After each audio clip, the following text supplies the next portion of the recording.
This content is sponsored by MTGOtraders.com! Buy cards online and bots deliver them so quick your brain will explode! Or exchange your draft cards for tickets until you're puking money! The top online one-stop card shop, MTGOtraders.com! Hello there and welcome to our first modern league that we've ever played on this channel. Really excited to do that with you guys. So let's go over the deck. So the deck is Bogles, and the reason we're playing it is because it is our first modern deck tech that we've ever done on the channel. So I thought it would be nice to do a little one with this. Now, it all rests with Slippery Bogle, and basically the idea of the deck is to play Slippery Bogle or Glade Cover Scout turn 1, and then just put a bunch of different auras on top of it in order to make it huge and just beat them to death with a creature that they can't kill due to this hexproof.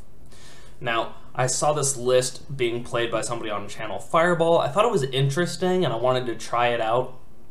I don't play this list myself, but I thought it was interesting because it has these ley lines in the main board. Now that does a lot of interesting things. Due to the printing of Fatal Push, we're seeing even more black being played in Modern right now. And this deck can really lose horrifically if you get turn 1 Inquisitioned or Thought Seized and get your Bogle or Glade Cover Scout taken out of your hand. That's happening a lot more nowadays. Also, Storm has become huge since I originally did my deck tech on this, and Leyline of Sanctity is obviously very strong against Storm. It's also good for the Valakut strategies and such. So Leyline is surprisingly interesting and also helps with Liliana Minus. So I kind of want to see it in the main deck. Now, our most powerful thing that we want to get on the Bogle or the Scout is Daybreak Coronet, which is just a very beautiful card. The amount of times that you win when you play it versus when you just play all the other auras is just night and day. So Daybreak Coronet, we're hoping to draw those. Now for the sideboard, we've got some interesting ones. Seal of Primordium is interesting because it's an enchantment, so it works really well with ethereal armor, right? So this will bring in against, well, I don't really need to tell you what it does. It destroys artifacts mostly, so we're going to bring that in against all the artifact decks in the format. Gaddock Teague is good against the big mana decks, our Tron decks, stuff like that, so bring that in there. Path to Exile, if we've got some individual targets that we're really interested in, then we can go up to 4, up from 2 in the main deck. I like it against relatively threat light decks, like Death Shadow, for example. They actually don't have that many creatures that they kill you with. They're really going for the mid-rangey value, and then eventually they put a creature down to kill you with. But if you're already raring to go with your Slippery Bogle, Path to Exile can really lead the way. Spirit Link is good against, obviously, all the red decks.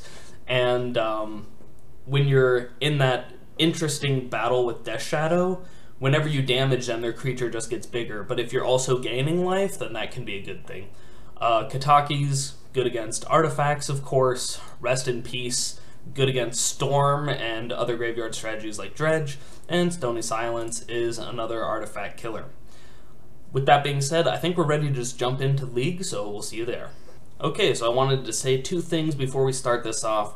One is that this is our first video like this, so if you have any suggestions for the video, improvements, whatever, please let me know in the comments. I'm very happy to receive any feedback of the layout, of how I have the windows, anything like that, let me know. The other one is that I don't play MTGO that often. That's why I had MTGO traders help me out, because they make it really easy for me to bring a bunch of decks to the channel and stuff. And so if I make some mistakes, you know, clicking through stuff, hitting OK accidentally, you know, just like MTGO things, as players of this know what I'm talking about, you'll just have to excuse me, all right? So let's go first. Okay, so this is a really interesting hand because it comes out a little bit slow because this Dryad Arbor is the only thing that we have for the Glade Cover Scout, and if this dies, we're in some big trouble. But we can't get this stripped due to Leyline of Sanctity, and this randomly dunks on actually a good amount of strategies. So we're going to keep this, and then just hope that our Dryad Arbor lives.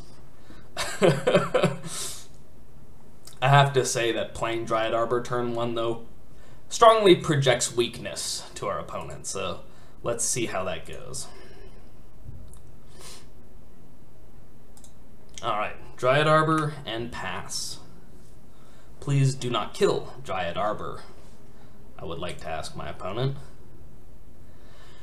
Whew. Just play a Serum Visions or something. Oh, that's a good start, and if he paths, then we still get our forest anyway, so I love this start. Okie doke. And the only thing that I'm thinking about right now is, well, I guess there's two things, is that we're probably playing against some sort of control deck or something like that is what I would think. The thing is Seachrome Coast is a weird choice for a control deck because it can come in tapped when you want to be casting your big spells. So I'm actually not entirely sure about that. I guess we'll see. It could also be like Ad Nauseam or something, I don't know. I think I've seen them play white. Oh no, it's looking more like control.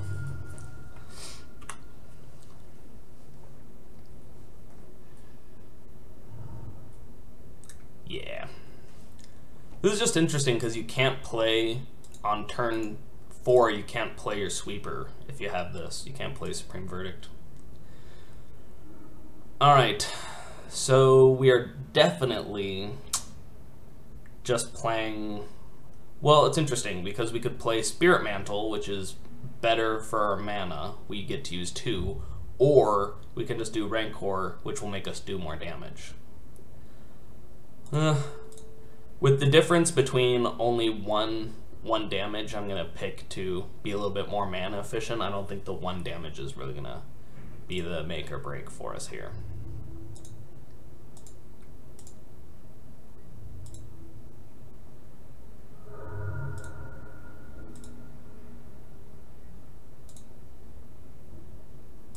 Also, we're just not attacking with Dryad Arbor as long as it's our only green source, because they can just Snapcaster Mage block, and then we just lose our only source of green. Oh, okay, now this makes sense. We've got some, like, Flicker deck. Alright. Okay.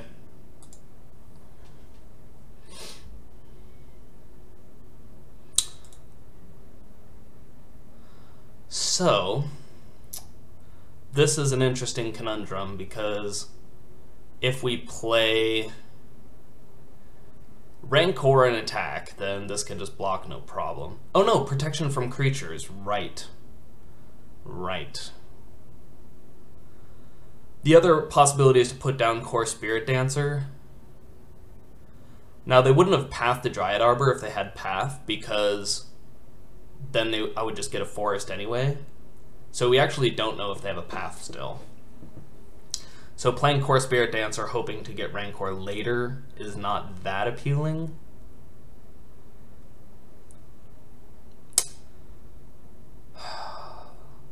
That being said, I think I'm actually going to do that. Oh wait, no, now we just get to do both. I was just thinking on my upkeep here, I'm, you know, not in the MTGO mindset. So let's just get a Temple Garden, should something happen to this Dryad Arbor. And we will just Core Spirit Dancer here, and then Rancor, draw a card, and then our guy has protection from creatures, so we're going to attack, because we're not playing Bogles and not attacking. Alright, well, this is the downside of Leyline. It's also doing probably nothing in this matchup, because blue-white is really just not targeting us.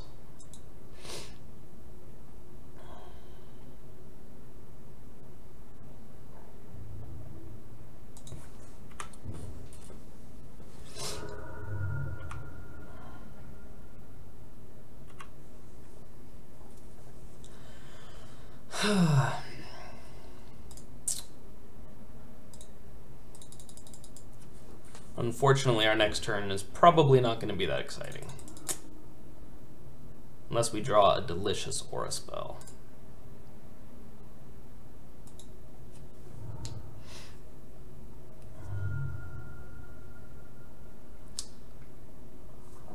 Flicker Wisp, maybe? A Gideon. Wow. So he can't target this Glade Cover Scout. So this Gideon pretty much doesn't do anything. Because this has protection from creatures, so I just get to eat his Gideon. And I have to because of this emblem. So that's what we're gonna do. Let's see what we draw. Oh, another Leyline of Sanctity. Yeah, this is the downside of Leyline of Sanctity.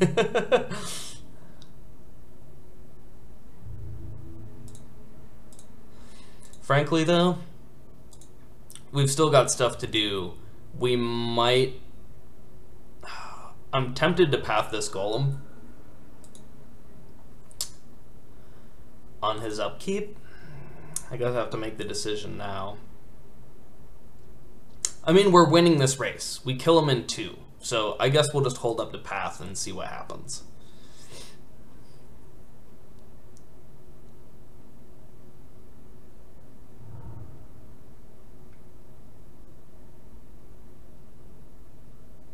We've still got this Umbra, so if he wanted to blow up the world or something... Oh my gosh, wow, okay.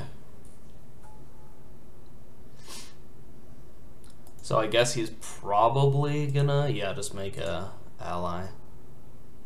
This still has protection from creatures, but because this is a Gideon Planeswalker, although not the same one, we have to kill it as well. We're still not losing this race, though, really, because I've got chump blockers for days when I actually need them. So we're just going to sit on our hands.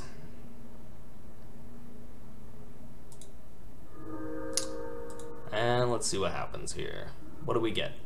Another Core Spirit Dancer. Well, that's not exciting, but it does let us start chumping.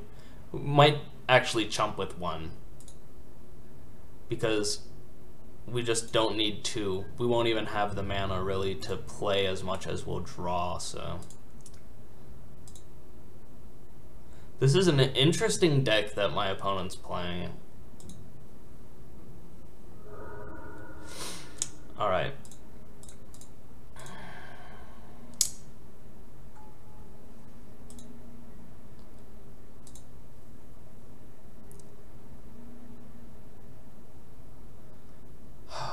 Yeah, and as far as the path goes, I think it's...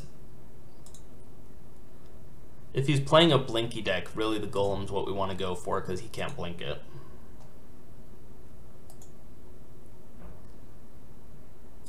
This could really put a damper on my Dryad Arbor.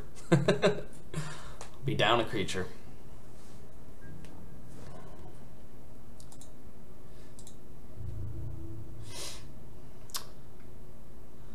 Alright. Since my opponent... I've got him on a 2-turn clock, he's got me on a 2-turn clock, basically. So... I think we'll just do this. Because barring any more Gideons, I should just be able to attack him twice. Of course, he's got a pretty interesting deck here, so I might not actually see my doom before it hits me.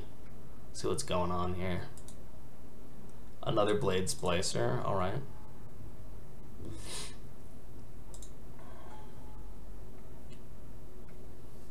And a Flicker Wisp. Yeah, I thought that might happen.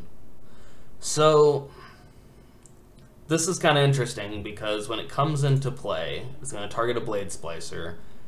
If we path it, it's the same as killing a Golem because it would make a Golem anyway. But we also get a 1/1 off the field. So I think we're going to path it.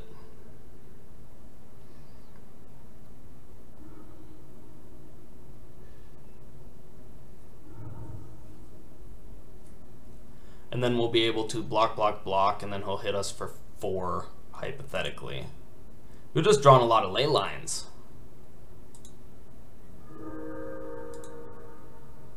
Let's see what we get. Okay, that's interesting. So, the thing is if he kills one of my guys, then he's gonna get... Oh, man. This is rough, because he's attacking for quite a bit here. If I block, and block, I don't die. So I need all of my dudes. And then I would take 4. If one of my dudes dies, then I can block, I'll be taking 6 anyway. So paying the 1 life here is worth it.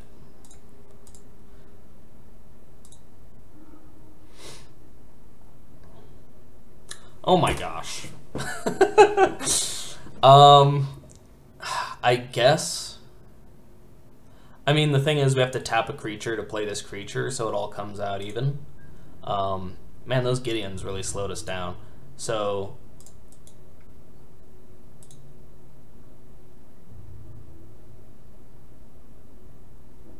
I think because I'd rather have this land than a 3rd Core Spirit Dancer in the event that I live through the next turn, I will play Core Spirit Dancer and do my chumping with that.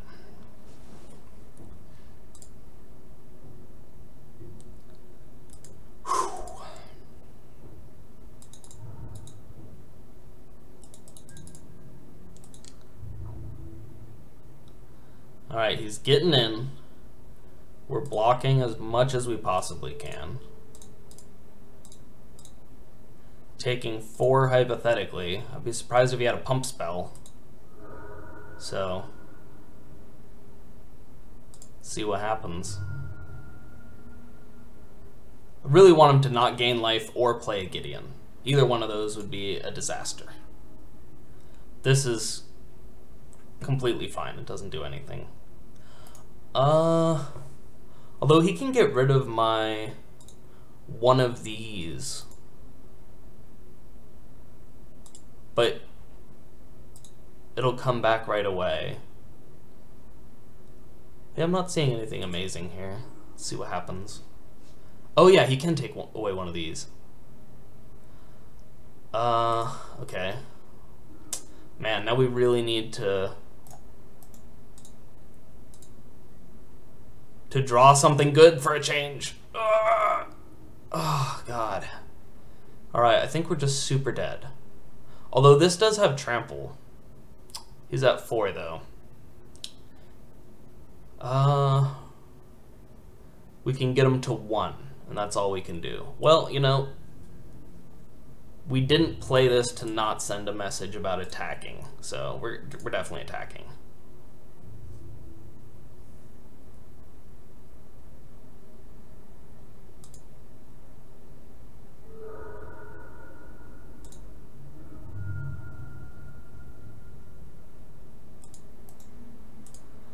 Alright. That's the end of that. Man, that was a close game. We really just drew way too many Core Spirit Dancers and ley lines.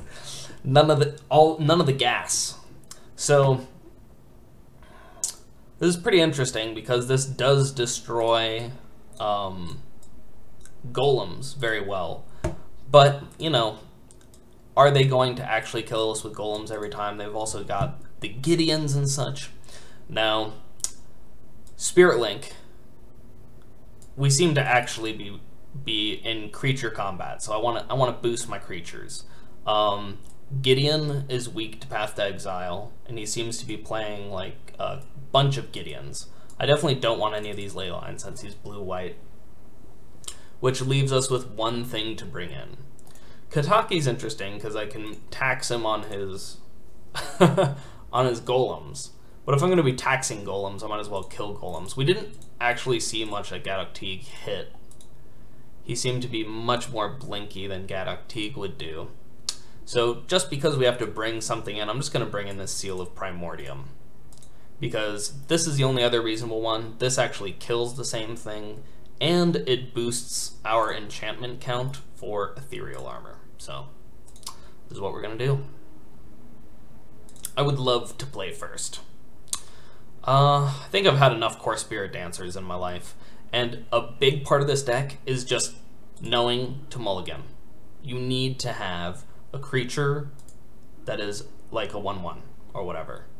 See, this is unplayable. Mulliganing is just part of this deck. See, this is the best hand that I've gotten by far.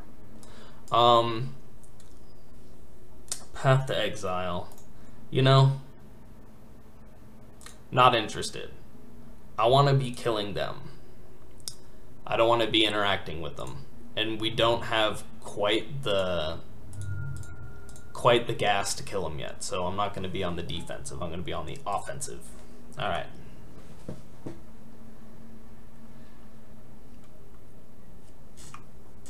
We'll just pass the turn here. See what he does. Maybe an Opt, maybe a Serum Visions. Yeah. Oh, 2 on top. Oh, I don't like that at all. So we're okay with a land or like a 1 mana thing. Or even a 2 mana thing as long as we draw a land next turn. This is getting better because we have protection from creatures here, so even though this guy's going to be little as far as the toughness goes, it's still good. We just need to draw the second land so we can actually play the Spirit Mantle.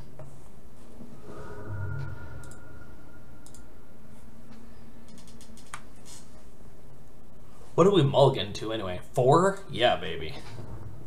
Let's see if we can win on a 4. Oh man, I really want this land so I can just attack right through this Wall of Omens. I don't want him to be slowing me down like he was doing with the Gideons. Yeah, baby. So with this, just because there's double white enchantment and Daybreak Coronet, and we can get into trouble with not having our colors, I'm just going to get another Temple Garden and shock us. And we're going to get in there. And that Wall of Omens now looks like a very, very bad Serum Visions. So that's exactly what we want. All right. I like this guy though. Bit of a brew. I was doing something similar at an F&M once and didn't really work out for me so well.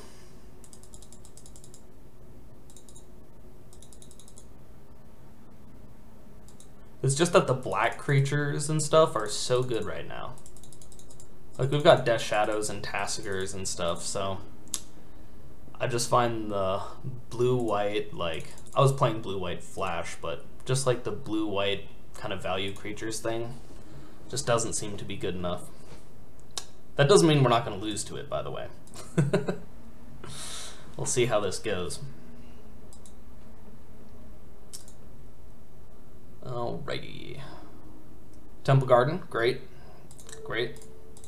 It's what we wanted. Though it doesn't really matter because this is just going to attack twice and we're going to win. So unless he's got his Gideon stuff going on, which got us last time, then he's got 1 turn to figure it out. Gideon of the Trials is basically his big thing.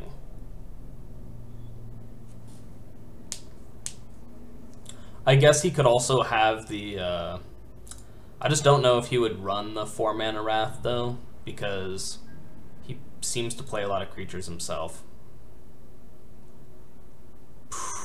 Alright. Let's see, do we just get to attack and hit him, or what's happening?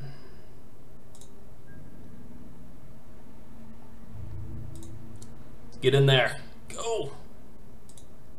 Do we get it? Did we do it? Did we boggle?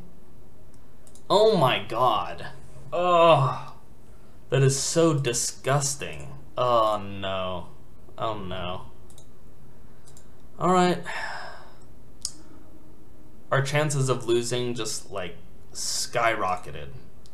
The reason being, and we didn't play as Temple Garden, but it doesn't matter because all of our creatures are 2 or less. And but what was I saying? Right, yeah, this deck has no deck manipulation. There's no Serum Visions, whatever, to find what you need.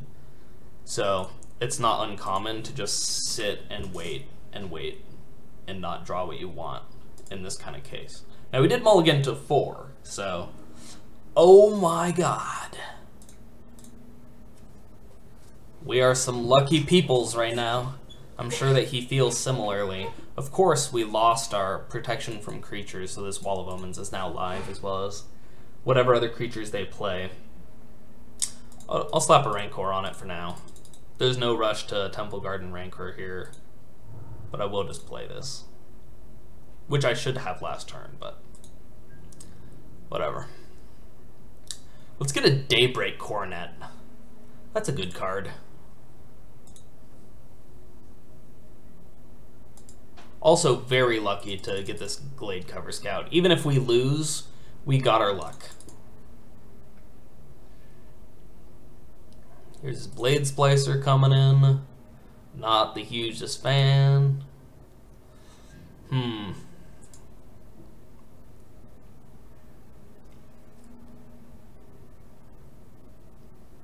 need something to boost this toughness so that we can Path to Exile, get through to the Gideon.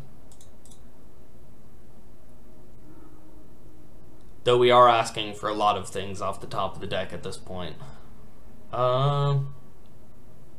It's definitely not worth killing the Gideon for a Path to Exile and a Glade Cover Scout, so we're just going to have to pass a turn here. We'll play the Bogle. Actually, maybe a little loose, because if we kept it in hand and this died, then our Rancors would come back and we could suit it up, but oh well.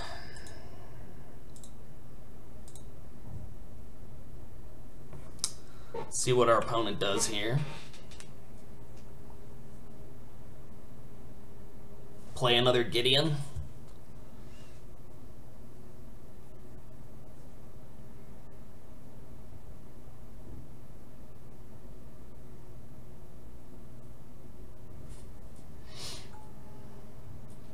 Oh man, he's coming in. This guy knows how to turn a corner. So the question now is, how much do I want to path this? Turn off auto yields. Can I do that? This is stopping me from winning the game. Because if I just get the thing to make my creature ignore creatures, then I just win, assuming that there's not a Settle the Wreckage. And we're going to have to deal with it at some point. Path to Exile is going to be one of our best ways to do that, so let's just path it now. Also, we brought in the paths to path Gideons. We said that when we were sideboarding, so let's just do it.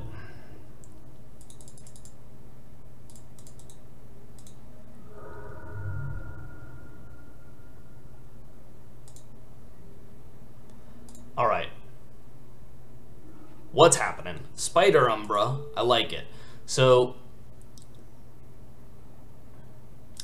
we put it on our scout, and then we say, please do not wreck us again. We attack, probably just blocks with Wall of Omens. Or Settle the Wreckage if he has it, but just don't have it. Come on, just the once. Oh, come on, come on. Well, we get our 2 Rancors back. It's not the literal end of the world. Our Bogle is patiently waiting to receive them. Alright.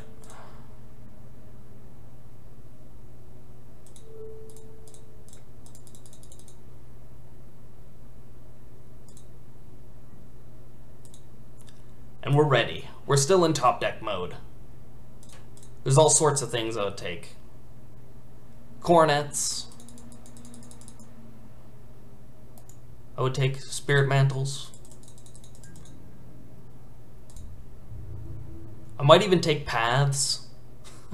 Because if I were to path this and he was blocked here... Oh no, he'd still be at 1. Yeah.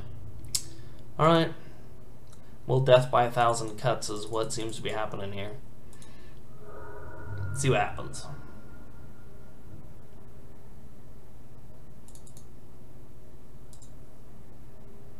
Leaving all of his mana up. Can't possibly be another Settle the Wreckage, can it? Can't possibly be. Alright. What it could be, and seems reasonable as a Restoration Angel on Blade Splicer, which would just completely destroy our Slippery Bogle. They'd get another Golem. It would basically be the end of the world. So we are not attacking. We've got 3 turns at the rate that they're giving us here. So let's take our 3 turns to top deck something reasonable. This is also why you want Coronets. As I said in the deck tech, you live and die by the Coronets. We also call this Restoration Angel, now feeling like geniuses. So, let's path the Blade Splicer, not give them an ever increasing amount of value.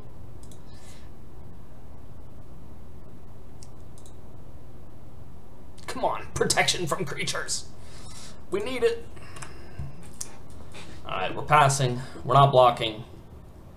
They're hitting us for a bunch. Oh, it never ends. It never ends. We need just protection from creatures. Or we have Griff Spoon, who give us flying. What else? Those are the main ones that I want right now.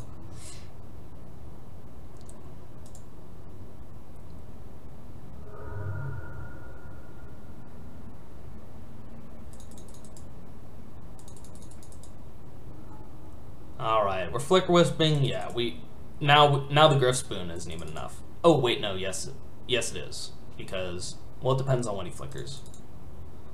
Alright, now the Griff Spoon's not enough.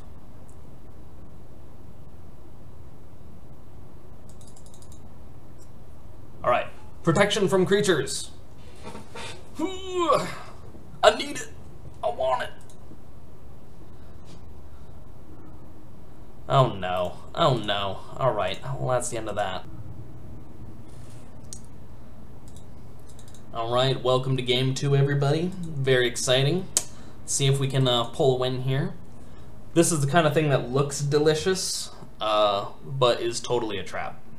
You don't want to do the nothing turn 2, get it fatal pushed, bolted, path exiled, and then just be sitting with a bunch of auras in your hand. So we are mulliganing. This is also a deck that it mulligans. It mulligans a lot.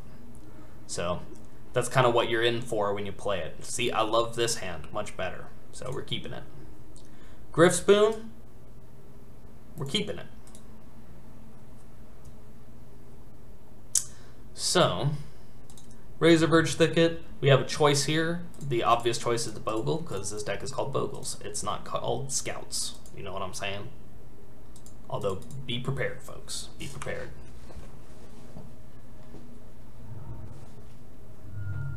No. Sleight of hand. So we're playing on Storm. So this is where our, like, sweet,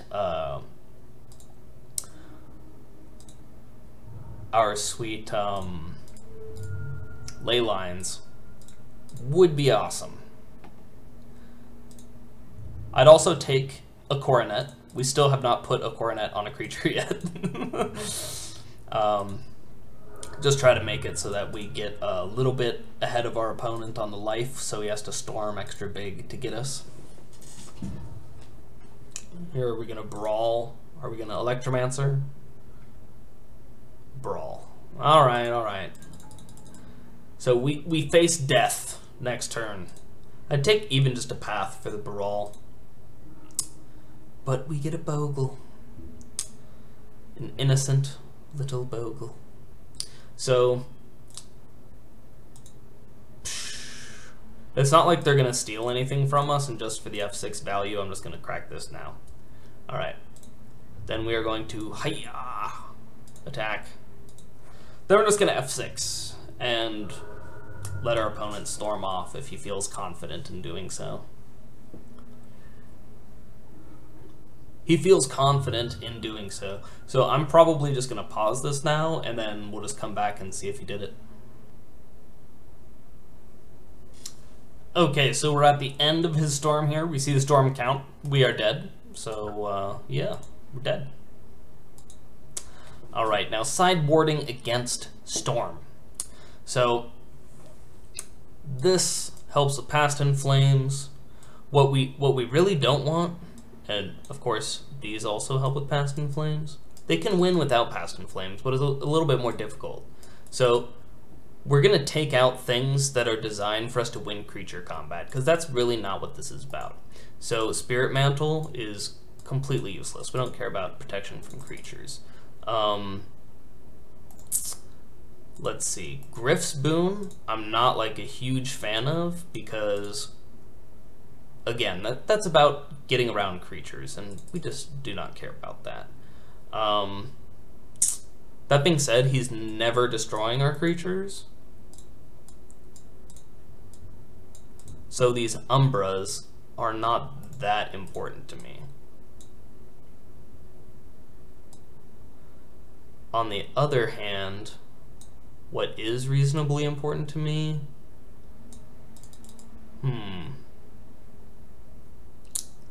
I really do want to kill his infinite mana guys on turn 2. So we get another turn to maybe gain some life or something. Gaddock Teague pretty much only stops Past in Flames and Gifts.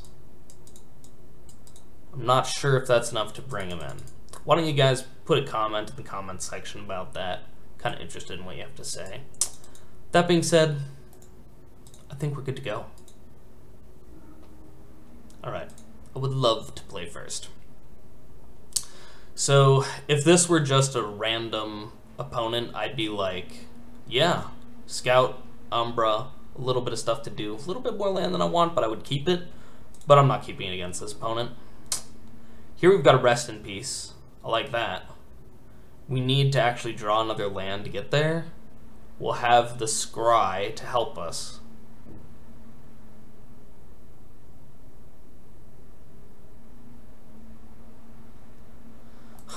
If they're playing a bunch of pieces of the puzzle, they can actually just storm without even flashing anything back.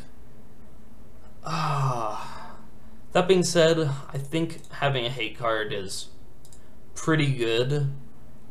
The hate cards are just going to hold them off until we can slowly beat them to death, and that's pretty much all we can hope for. Normally, I would totally put this on top of my library, but not today. Alright. Let's see. Do we draw a land? I have a hard land decision. Ah, there we go.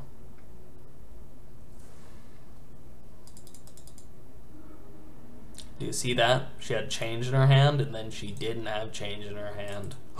There we go. Awesome. We're slamming Rest in Peace. No question.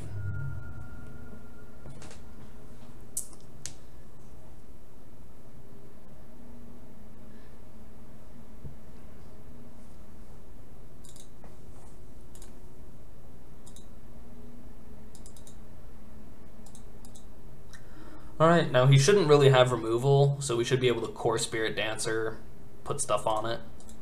The only thing that he can do against core Spirit Dancer is he could, for example, just do like Pyretic Ritual, Grape Shot, and then shoot it for 2. That wouldn't be the end of the world. I'd be okay with just drawing land, and... Alright. He's moving forward on his own plan here. So basically our decision here is path him on his upkeep and try to keep him from the amazing value of Brawl. Or play Core Spirit Dancer so that we can get some pressure on and do that next turn. Basically the question is, are we going to die next turn?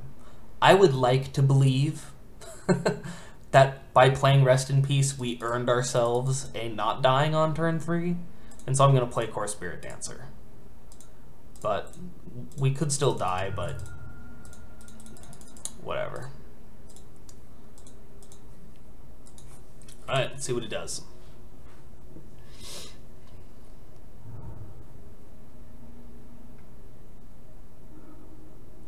Oh no, not pieces of the puzzle. This is the card we didn't want to see.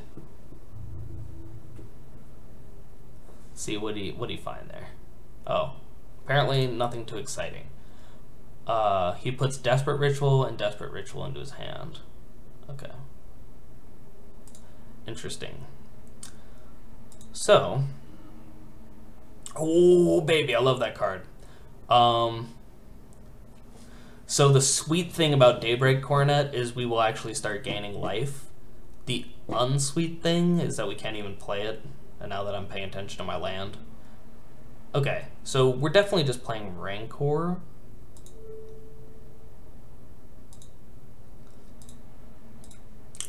And then if we draw land, then we'll have a decision. But otherwise, I'm just going to path this on upkeep and try to stop him from going off too hard on me. Whew. The nice thing is that by doing this draw thing, we might draw ourselves into the lands required to play a ley line, which I would love. If I just drew like land, ley line, oof, I'd be excited.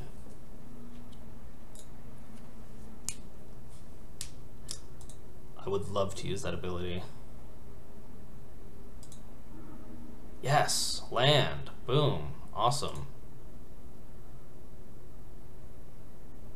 So because we got a land, I am totally playing either Spider Umbra or Ethereal Armor. Ethereal Armor does more damage. He's not going to really kill this guy, so we're going to,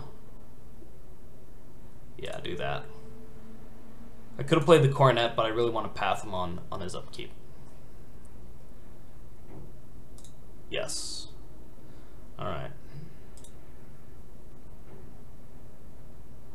And look how much damage we're doing, baby! Woo!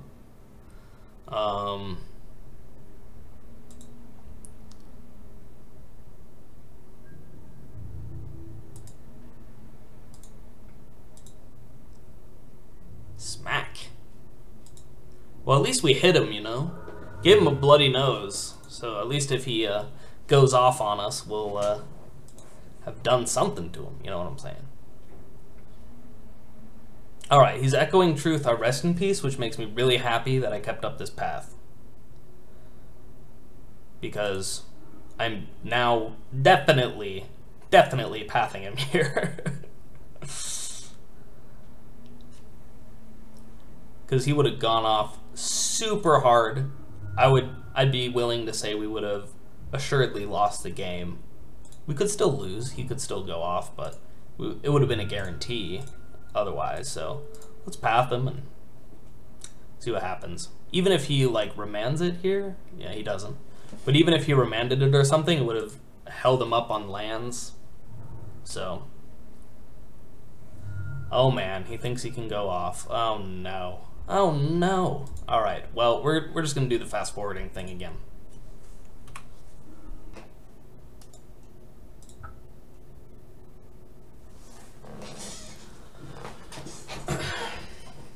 Alright, we lost because he's just going to pass in flames, recast his grape shot, so that's a good game. Okay, well, you know, with all the unfortunate things that have happened, we have been winning these die rolls, so that's exciting. So this is one of those things that you just can't keep. And this is probably why this deck has never won a GP, because it's got so many hands that you can't keep. And oh god, as I say that, I accidentally keep it. All right, well, I guess we're playing this now. But it's just got so many hands that you can't keep, and that just makes it a lot of decks can just do, you know, lands and spells, you know, and this deck can't do lands and spells, so it's a rough time.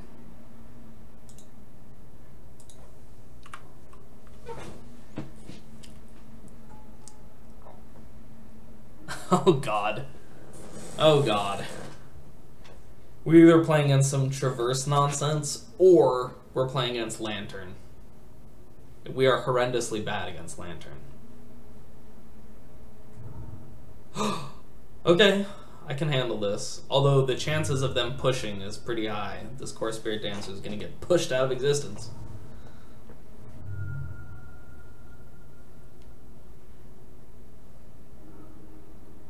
Yep, okay.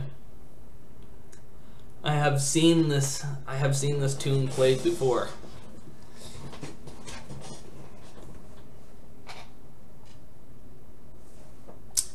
Do-do-do. I would really just take a Boggle. I'd be so excited for a Boggle.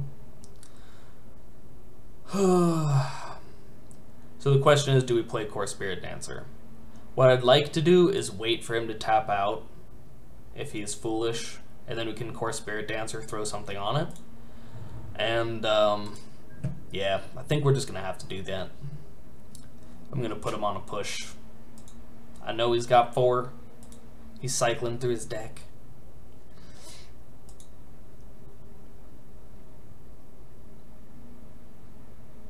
Pretty cool avatar though. I haven't seen that one before of Jaya. Oh, maybe he's tapping out. We can get a Core Spirit Dancer, Spider Umbra out or something.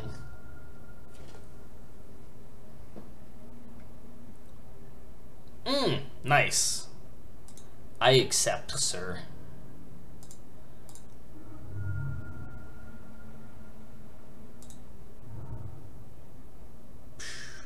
I mean, if he was really used to playing against Bogles, which who is, then he might not have done that. So, he's got 3 card types. He could get up to 4 card types the next turn. If he did, then it could almost attack through Core Spirit Dancer. I don't know. I also don't want him to be able to use this to find something. Yeah, also if this dies, then I don't want this to hit me and let him ponder, so I'm actually going to path this on his turn, even though that's not so hot. And then pass turn.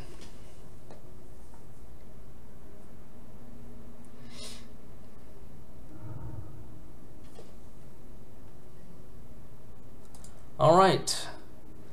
And we get to begin our shenanigans. We don't... I guess if we sack both of these, we might want to have 2 Temple Gardens in play, so maybe we wait and we pay life this turn. This is a grindy deck. I don't think it's going to come down to 1 or 2 life points anyway, but let's do it. So we're going to Spider Umbra because I believe Totem Armor does get around the whole Fatal Push problem.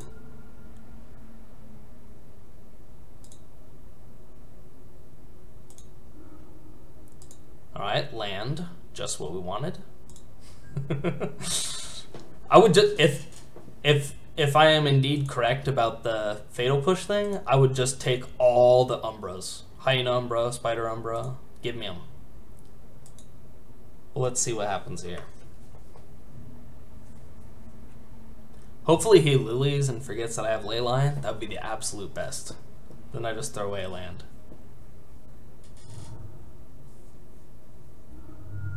Oh no. Looks like he is not doing Lily. This is a 4-drop. I wonder what it is. Maybe the Flippy Werewolf guy, if he's really grindy.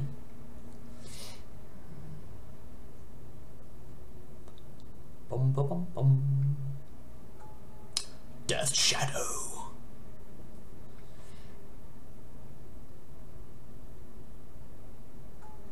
Another Death Shadow.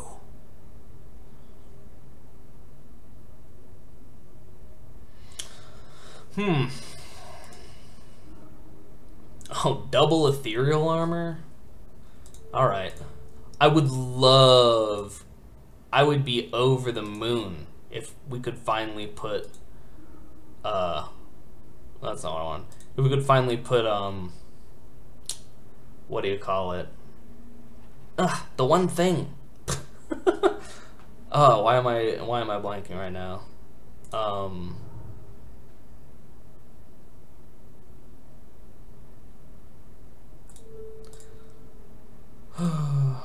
I forget the name. Anyway, we just win anyway. Yes, I will draw a card. And then, just in case he... let's just hit him as hard as we can, you know? We haven't gotten to kill anybody. So let's just try to give him a big smack. Big smack.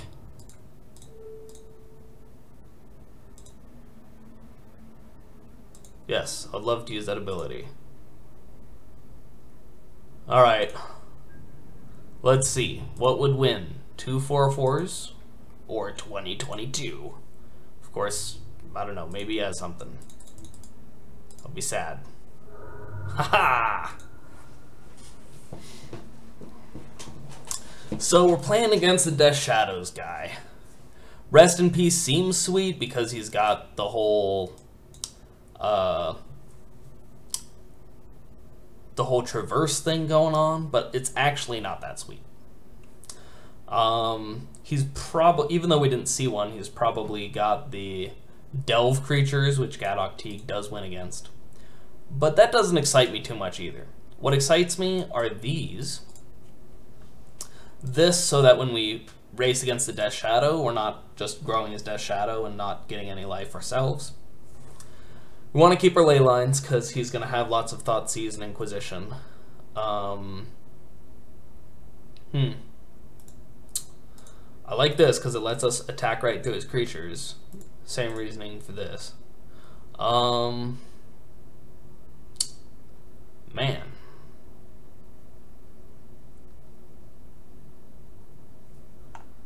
Let's see.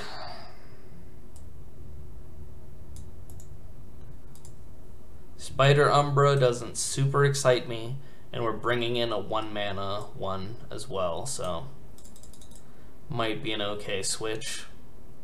Maybe we'll just do 3 paths. When you've got these really linear decks, you don't want to really dilute them too much. Yeah, I just kind of want to keep in my stuff. And then we're going to draw a Daybreak Coronet for a change. It's going to be amazing. Wait, why are there only 3 here? Oh, here's the 4th. There we go. All right.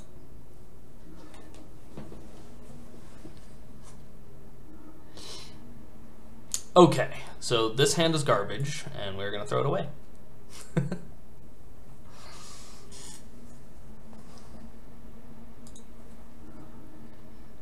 This hand is just as bad, so we're just doing the mulliganing. This is just something that you do when you play this deck, and it's nothing to be ashamed of. You're just playing that kind of deck. See? Boom! Perfect. They can't take our Glade Cover Scout, and we get a Glade Cover Scout.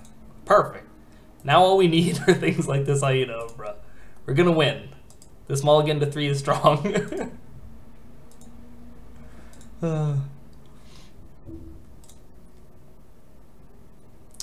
Alright, he's gonna take a peek at us probably.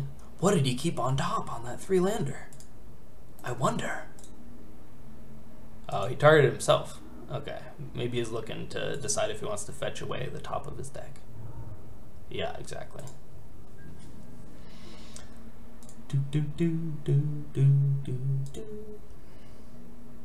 I hope his deck is all, his hand is all Thoughtseizes and Inquisitions. Just getting dunked on. Be excellent. Give him the same mulligan, basically. All right.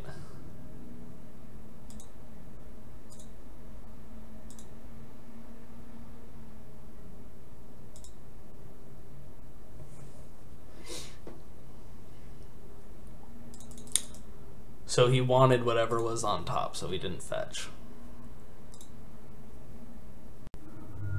It's kind of a cool Mishra's Bobble trick.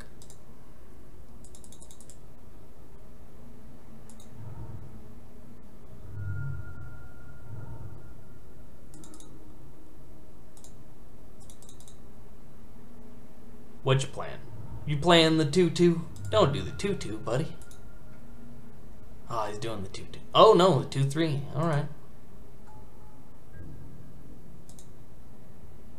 Man, this card you just don't see much since Fatal Push was printed. Hey, sweet. I'm liking where this is going. I'm just playing this to get it out of my hand, but we're not attacking.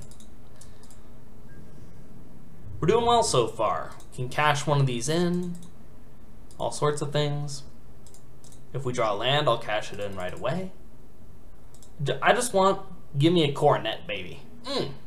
5/5, first strike, trample, vigilance. Be tasty.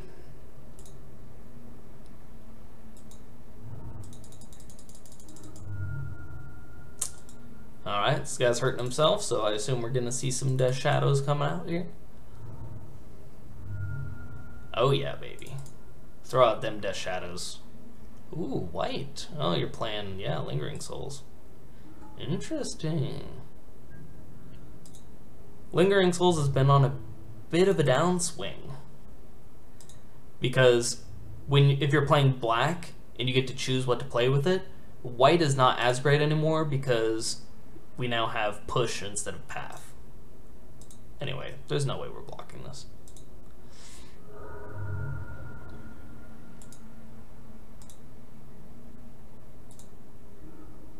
Alright, we got a Windswept Heath, so we are definitely cracking one of these Horizon Canopies. I think it's pretty safe to just get a Plains, just so that we're still open for getting Daybreak Coronet. Oh, Path to Exile ain't bad. This Tarmogoyf is giving us the smackdown. We're definitely not blocking, and these are definitely attacking us anyway, so we're just attacking with this Glade Covers account and hoping that he doesn't have any Death Shadows to take advantage of this opportunity. Oh wow, he does not want to be hit. That's a surprise. So that's making me think maybe he doesn't have any Death Shadows. Because Death Shadow could just easily block this thing. Mulligan to 3, this guy's not getting very much bigger, right?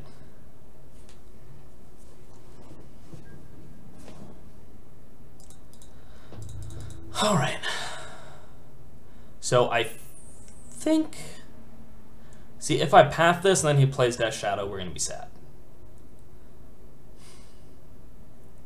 But we can't really tangle with this now anyway.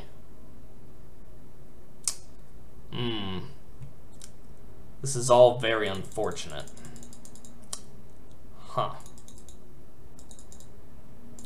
But he didn't want to take damage there. He actually blocked with a Spirit for some reason. So I'm going to put him on flashbacking Lingering Souls or something and not having a Death Shadow. That's my hope. So let's see what he does. We can't really play around much.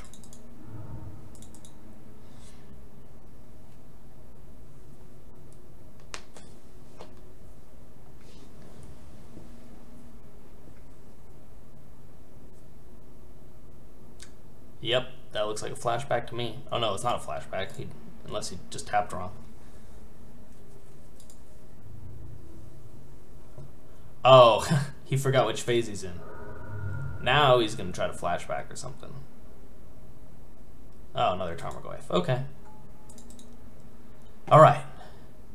And a Death Shadow. Oh no. Alright. Let's see what we get. It's actually not bad. It does the chump duty. Yeah. Pay 1 life to gain some amount of life.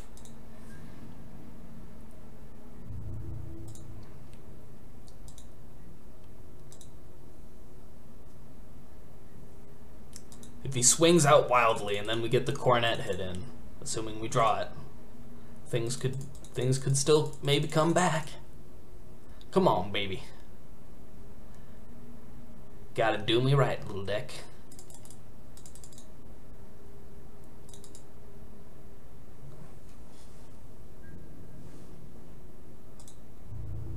What's happening? Swinging out? Alright. So this technically, I am losing 1 more life, but we've got all sorts of street wraiths and all sorts of ways to lose life. I mean, well, at instant speed, and he can bolt himself, because I've got this ley line out and he hasn't been able to hit anything.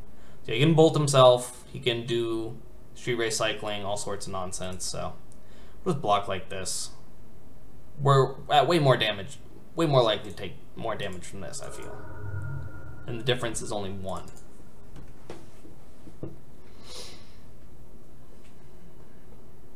Alright. More souls. Which are actually pretty okay in the mirror match of Death Shadow. Because people have been playing less Teamer Battle Rage. So just being able to stop Death Shadow hits with this while you're getting in there can be good, so maybe that's what's going on. Oh my gosh! We got exactly what we asked for. Is it enough? I guess we'll just have to see, won't we? It's a great card. Can it bring this mulligan to 3 down from the brink?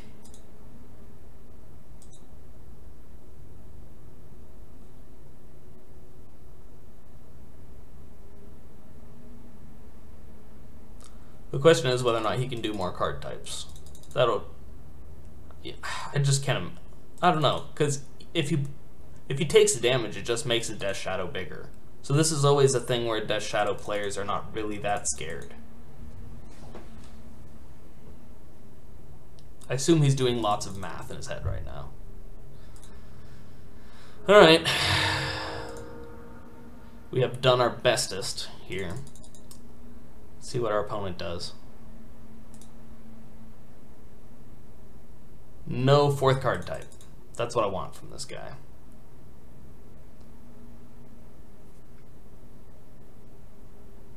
Oh no. Okay. No. Also, this is a pure mistake that he's making right here. He should be targeting the Hyena Umbra. The reason why is because Daybreak Coronet can't stay on a creature that doesn't have another aura attached to it. So if he destroyed the Hyena Umbra, then the Daybreak Coronet would fall off by default. So he's actually just letting me have this Umbra for free. That being said, I'm still super dead because it's 4, 5, 6, 7, 8, 9. So I'm dead. Okay, here's our sideboarding for game 3. And Gaddock Teague is looking even worse now because he just did not play any Delve creatures in 2 games. It seems like he's on a little bit of a smaller, a little bit of a wider plan than that, you know. He's playing the Tarmogoyf, he's playing Lingering Souls, all that kind of jazz. Now, to be fair, Rest in Peace can get half of a Lingering Souls, and it stops his Tarmogoyfs from getting big, and that kind of thing, his traverses, assuming that he even has them,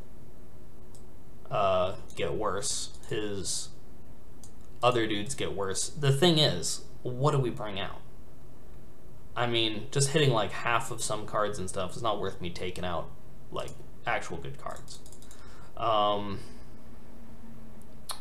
So basically between the Umbras, the question is, do we want Reach or do we want First Strike? And I think the answer is First Strike, so we're going with this. Yes, I would love to play first. Thank you so much. Oh man, I am so excited for this hand. I'm playing first so he can't take my Bogle, and then I just need one more land and I get to, you know, do it. So, I'm pretty darn pumped for this hand. Even if I don't get another land, I get to go like Rancor, Ethereal Armor, Path to Exile. So, we're not going to die too fast, probably. Let's get somebody to mulligan against us, huh?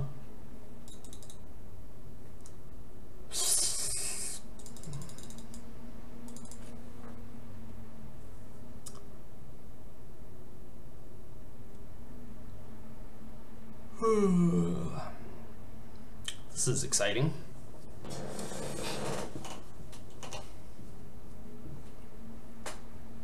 Alright, I'm just going to cut this out and come back when he's back.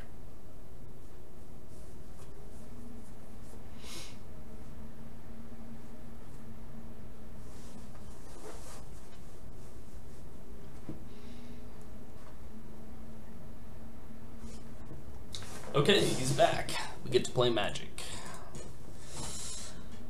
Razorverge Thicket. Slippery Bogle. Boom! I like this start.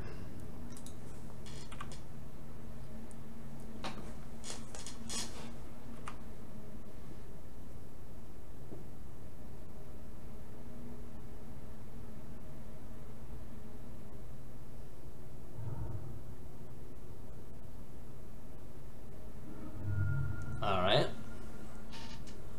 Shock Thoughtseize. Gets him down pretty low.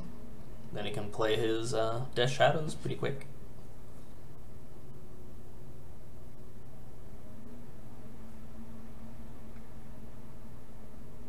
Yeah, I knew he had that Traverse in there, even though we didn't see it.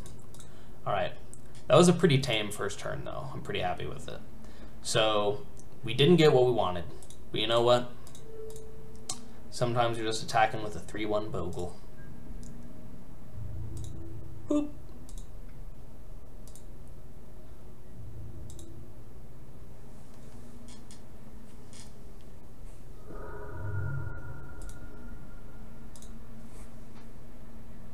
Alright, we let him do what he wants. What's happening, buddy? He's pretty low on lands because he just threw away this Traverse. Makes our paths a little bit worse because we know that we're helping him out. Let's see what he plays. If he just plays like a Tarmogoyf, I'd be down. If it's 2 Death Shadows, well, I'm less excited about that. Inquisition. This is really interesting. Because if I were him, I'd be really interested in the Daybreak Coronet. These paths are still gonna like stop him from doing stuff, but he is interested in the land. I'll probably take Coronet. Well, we'll see. The man can make his own decisions.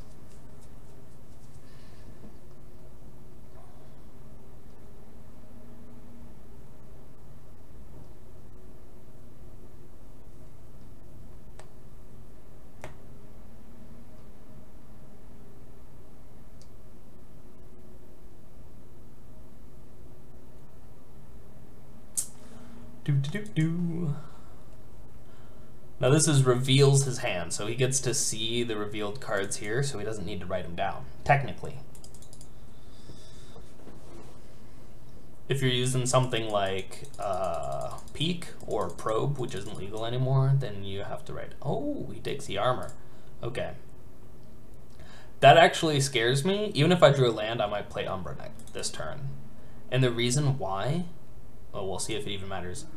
Yeah, so the reason why is because he didn't seem that scared of this, which means that he might have Maelstrom Pulse, and then he could do that thing that I was talking about otherwise and 2-for-1 me, and then I just have a 1-1 Bogle and be very embarrassed. Just totally embarrassed. So, I think we're going to Umbra this dude up. Umbra. And then we're just maybe just path this Death Shadow and just try to get in and assume that he's not going to Inquisition me or something again, because then he would take the Coronet and I'd just have 4-2 reach trample.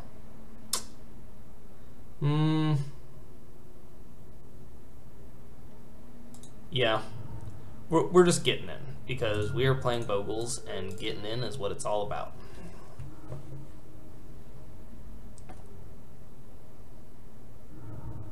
Especially because if he doesn't mess with us here, our next attack is super lethal.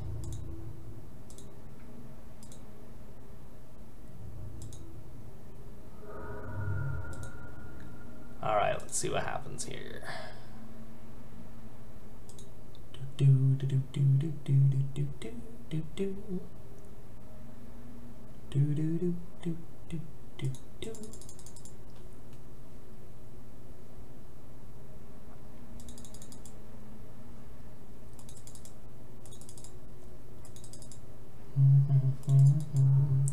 By the way, if you're wondering about my mouse, it looks really small, don't it? I think that's because I'm playing on a 4K monitor. Look how tiny that little hand is. Oh, it's adorable. Anyway. Oh, he's just passing? What could this be?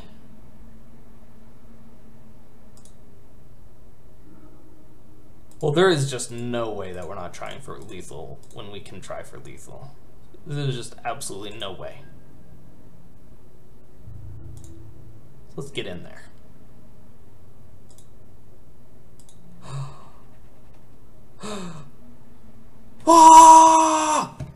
Alright, let's look to the next match. Okay, yes, I would love to play first. Now we're playing against Cotton Just Guy here, so might be a control player or something here. Now we're gonna mulligan.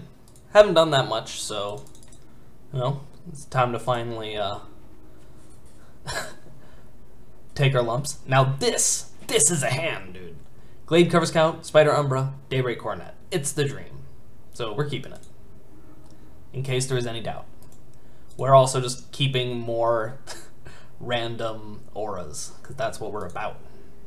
Also, we just won the die roll again. We've been winning all the die rolls. Alright. So do I really want to just assume that he's on control? Because if so, I don't know. I'll just play this. Probably seems like a bit of a stretch to just look at his name and say that he's playing Jeskai Control. Alright, see what he's up to. Oh my gosh, is he actually playing Control? Oh, that's funny. Alright. So, I think we're gonna double Umbra and then Daybreak Coronet next turn. So. And the only way to double Umbra and Coronet is to do this good old thing. Take the damages. 'Tis modern, 'tis modern. Smack him. Smack. Ooh, you got smack, boy. Kind of interested in what nonsense he's up to. Alright, this looks much the same as the previous turn. Mm-hmm. Oh. No.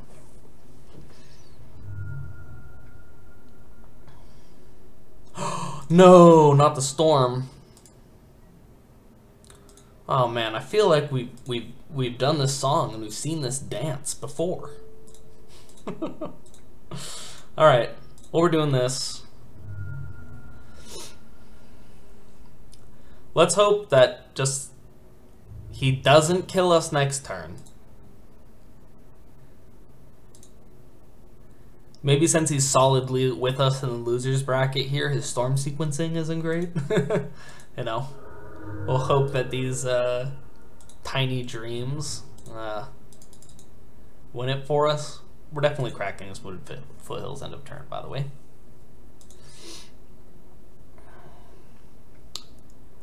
Oh, is he going? No, come on. Don't just go for it. Well, let's see what he does. See what he does. If he's really going for it, I'll just skip. Yep, okay. I will skip. We'll see how it turns out, fellas.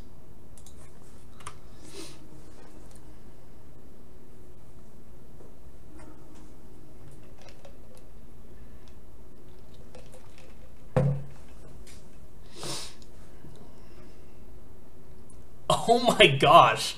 I just took a drink. I was just like, all right, let's let this go. I have no idea what just happened there. Why would you quit, dude?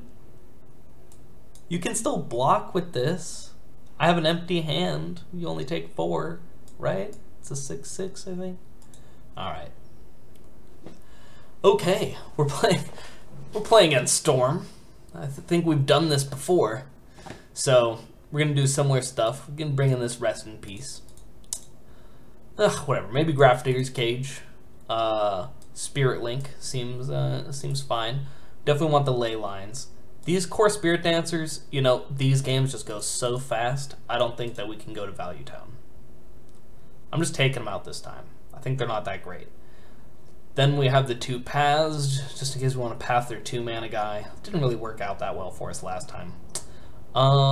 Spirit Mantle, definitely don't need, so let's get rid of that. We'll put in these paths. Alright, let's play a game. Opponent is playing first and keeping this hand. Now, if this were almost any land other than a Dryad Arbor, I'd keep it. But we can't do anything till turn 2. On turn 2, we're going to Glade Cover Scout, and our chances of just dying with just a single Glade Cover Scout out are so high on his turn 3. So we're going to mulligan this. Plus, mulliganing has been great for us so far. So this is totally, in a game 1, oh man, I would be so excited for this. in a game 2, we're once again letting him get to turn 3 with 0 disruption. Now, he is the kind of guy that just quits with 5 cards in hand. So, maybe we keep. But I just think that, yeah, I'm not doing it. Here, I love this hand in comparison. I mean, I actually don't love it in comparison, but it is a hand in comparison. I want this rest in peace. It's gross, but we're gonna keep this. Yeah. Look! The Bogle gods have blessed us.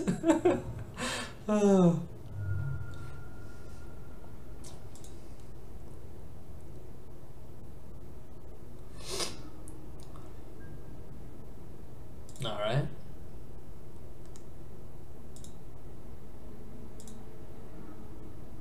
So because we're gonna have to rest in peace next turn anyway, we're gonna have to do the fetch shock eventually, unless we draw a thicket. So I guess technically Canopy is correct. So Canopy.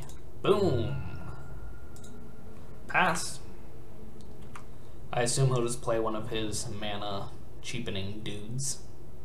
Or not. Ooh, this is really exciting, because when they don't play Electromancer type thing on turn 2, that means, hey, you got a chance. He's probably looking for an Electromancer right now.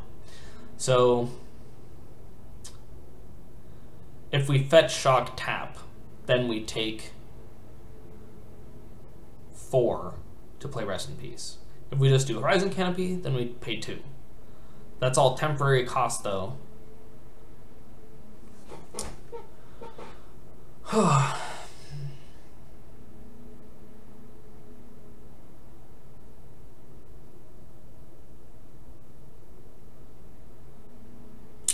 I guess we'll just... yeah, we'll just Horizon Canopy Rest in Peace and hit him for 1. We could also do Rancor Ethereal Armor, assuming that he can't go off next turn because he doesn't have a mana dude, to get the beats on harder. But I just want to be safe. They can go off very reasonably without one of their mana dudes. And back when it was only Goblin Electromancer, people did that more often. So I'm just gonna play it safe.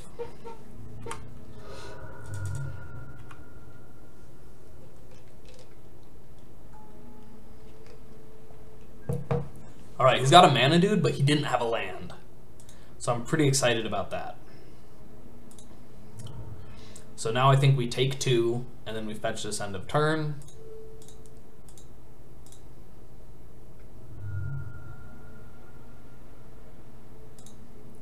Try to smack him.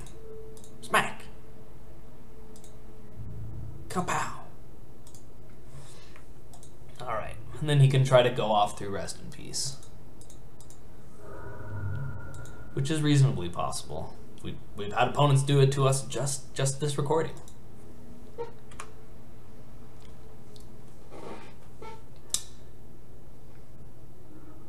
Oh, he's going for it. All right, I'm just gonna do the pause thing, and we'll come back after these messages.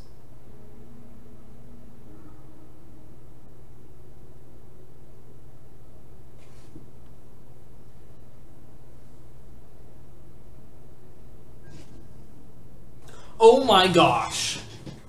Total fizzle. We didn't fetch at the end of turn either. Alright, whatever. Yeah, that's what happens when you just like say, oh, I'll leave for the rest of the turn and whatever.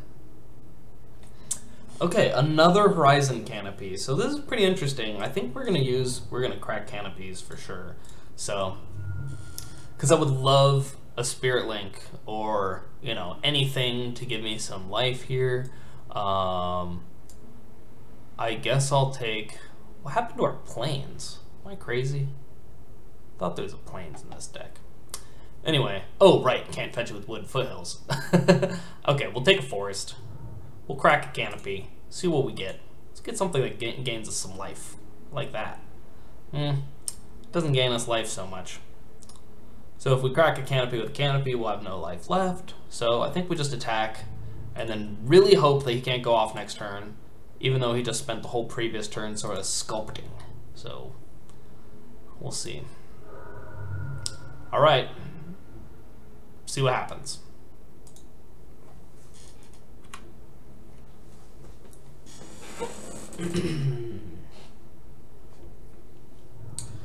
Alright, another land. It's a good start. Fearless. Pay 2. Oh no. He didn't pay 2? I think that was a mistake. He probably just is so used to getting those. But he probably wanted to get an island or something.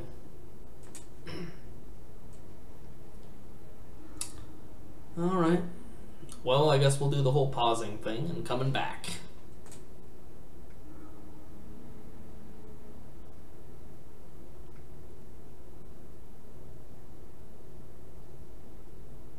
Wow! Empty the Warrens. I legitimately did not expect that. Okay. That is actually really good for us.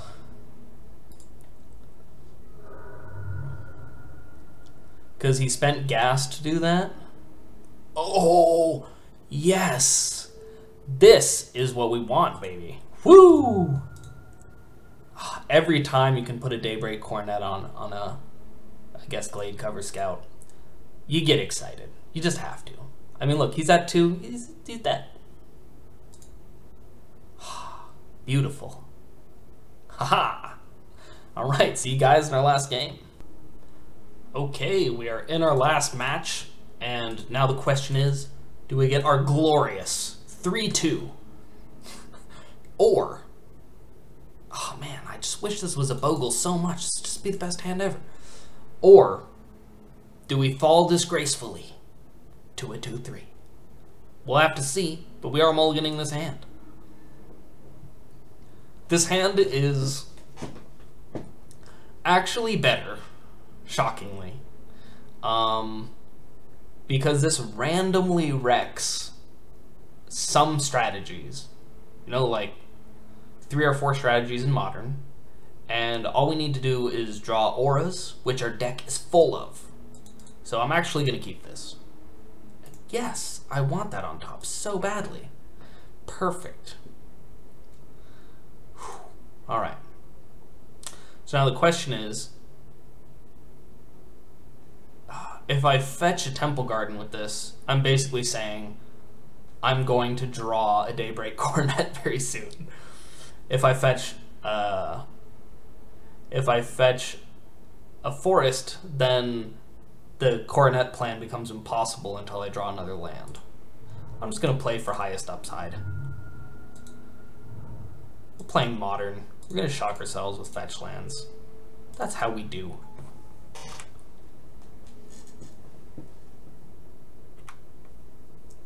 See what our opponent's doing. Hopefully something that is very sad about Leyline of Sanctity. Whew. Ooh. Is it burn? Oh my gosh. What is this nonsense? Bone Picker. All right.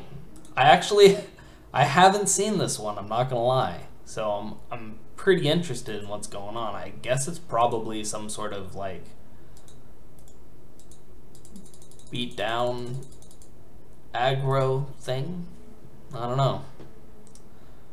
I legitimately don't know. So I'm just gonna play this Temple Garden. I'm not gonna pay the 2 life, and I'm gonna play a Scout.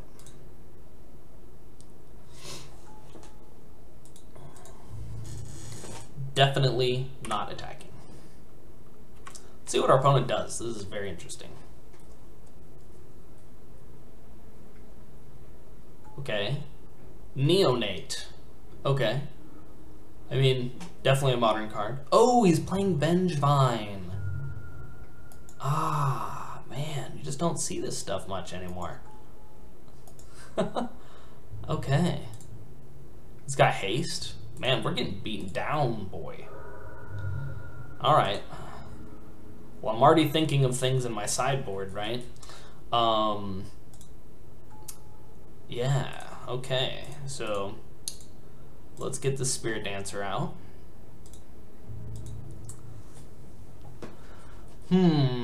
Yeah, just attacking him there is just not that great.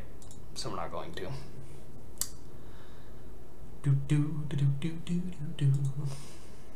See what our opponent does.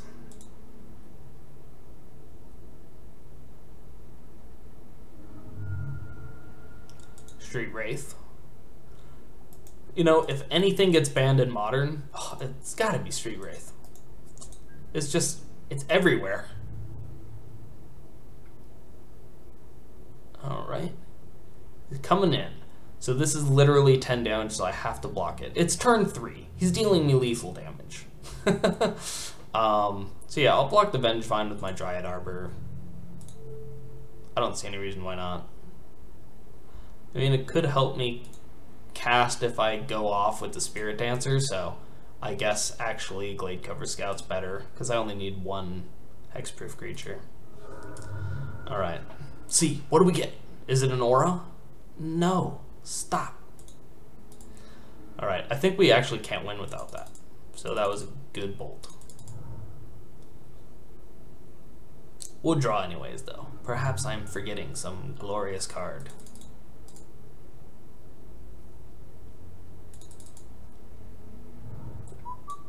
Oh, I was gonna play with the window.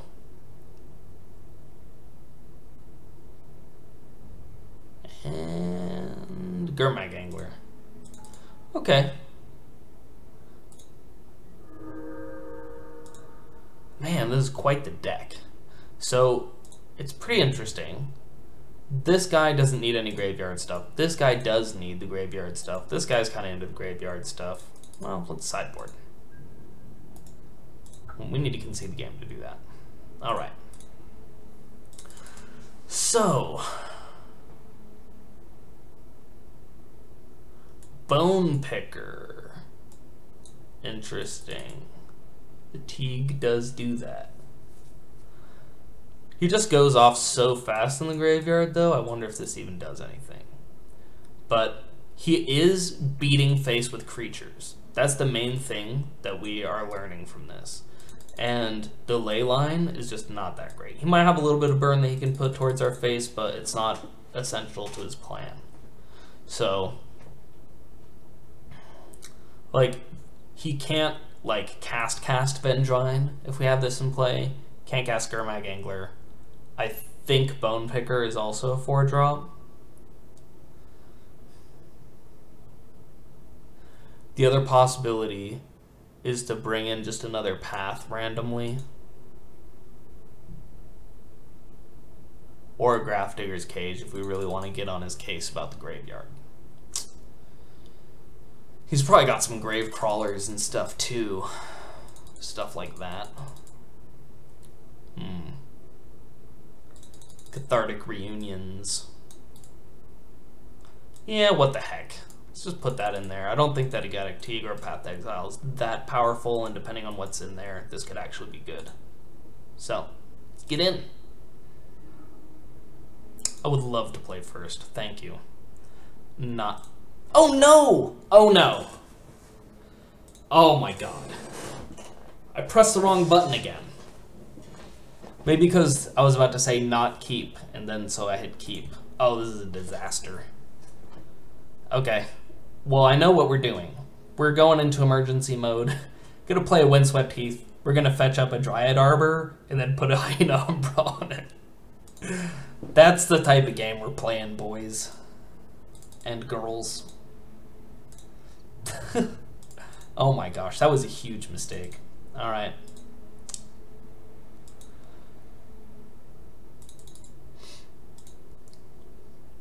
Just MTGO things, as they say. Let's see what's going on here. Turn 1 Bone Picker.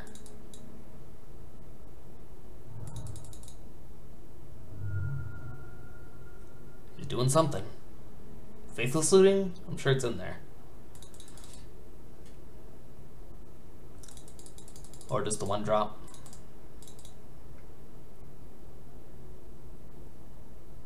Insolent Neonate. Yeah. Alright. Let's fetch our excellent high-class Dryad Arbor. try to turn it into a monster. The nice thing about the Umbra is it does make it live through the path. Not the paths, the bolt. Alright. I see that our deck wants to punish us for being so foolish. So foolish.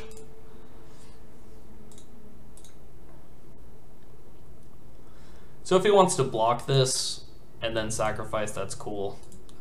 But then he's doing it on our terms. He can't use it to like do a bone picker or anything like that, so I'm gonna get in. Oh man, I still feel silly about that keep. Total mistake.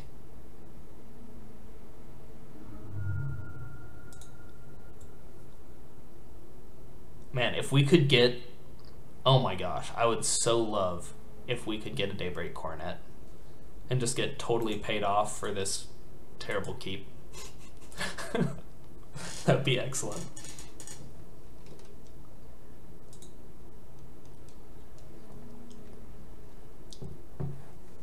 Alright, show me what's up. So Vengevine, yeah, you have to do 2 creature spells to get a Vengevine back. Doesn't even seem to have another land though. Oh, but he could Wild Cantar, sacrifice it, do another creature, and then get a Vengevine. Seems to be what's happening here. Bone Picker, dang. Oh man, he's going off.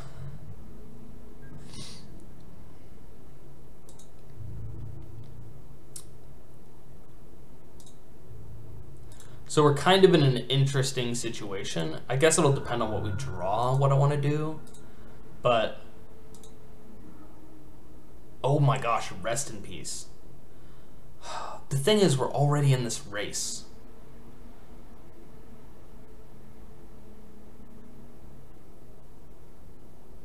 Oh man.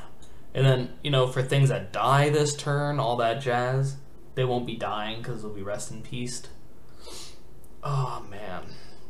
Because the other possibility is Spirit Mantle, put it on here, and then I can just play defense against the Vengevine if I wanted. And Bone Picker, of course, would still get in the air. If I play Rest in Peace, I'm just saying I'm taking 7 next turn. And then I'm figuring it out. But all of his explosive stuff should stop if I play Rest in Peace. And I'm only going to be hitting him for 4 this way. It doesn't excite me hugely. Alright, we're just going to Rest in Peace. Although this decision may be more properly titled for our own life total. Now we're definitely getting in there because we've got First Strike, and we don't really have other options. We can't block Vengevine or Bone Picker. I mean, we can block it and lose our totem armor, but just having a Dryad Arbor on our side of the field doesn't thrill me. See what's up.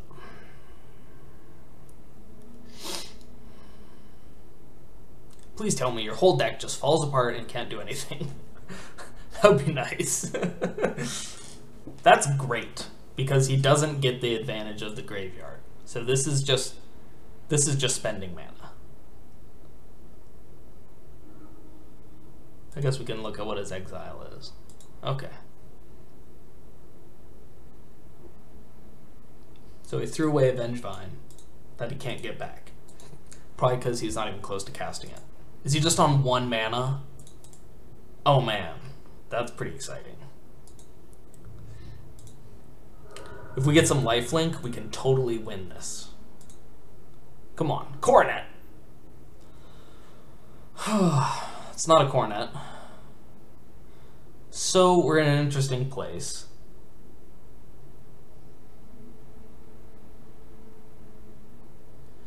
If we put on the Spirit Mantle, then we can block the Vengevine. In fact, Ethereal Armor does the exact same thing. And then we're dead in 2 turns if we do anything that makes us take damage, 3 if it doesn't. So we get some draw steps.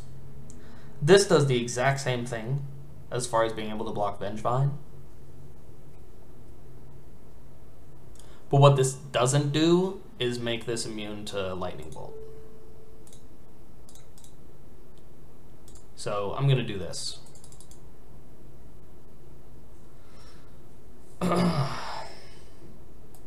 Man, I really wish that we had some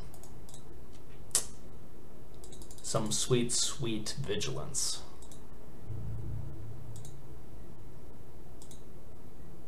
This is also why in my previous version of this deck that had Armadillo Cloak, I really liked that because it would be harder to lose these races. Oh, there we go. He gets a second land, so, you know, it's unlocked. See what he does.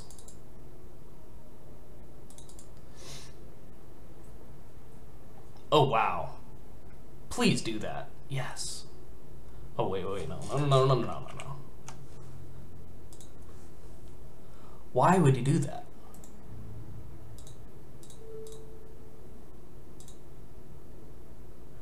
Oh, if it dies, he gets a bone picker? Whatever, we still have to do it. Or something I don't know what this is. Revelry. Oh, God. Oh, but this still has first strike. I think this is okay.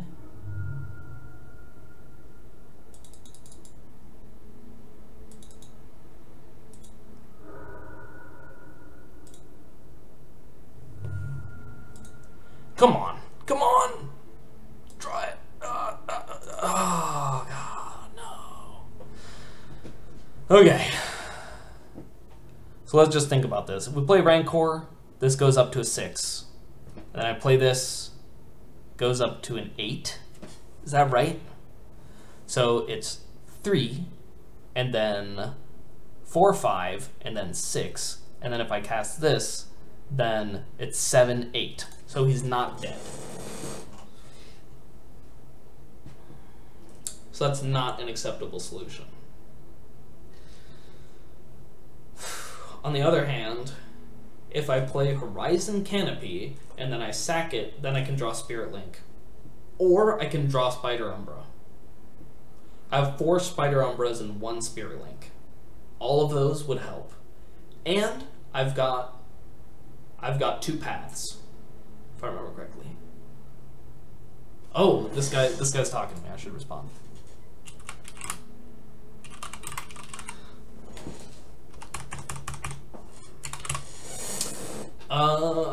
Man, good old Double H.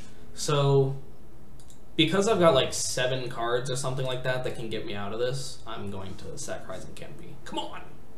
Come on! Let me win on a keep I shouldn't have made. Yes! Oh my gosh. That feels rude. Oh my gosh. So we can block this Bone Picker. He says he has a bolt. Please don't actually have the bolt. No! Oh, man. Rough.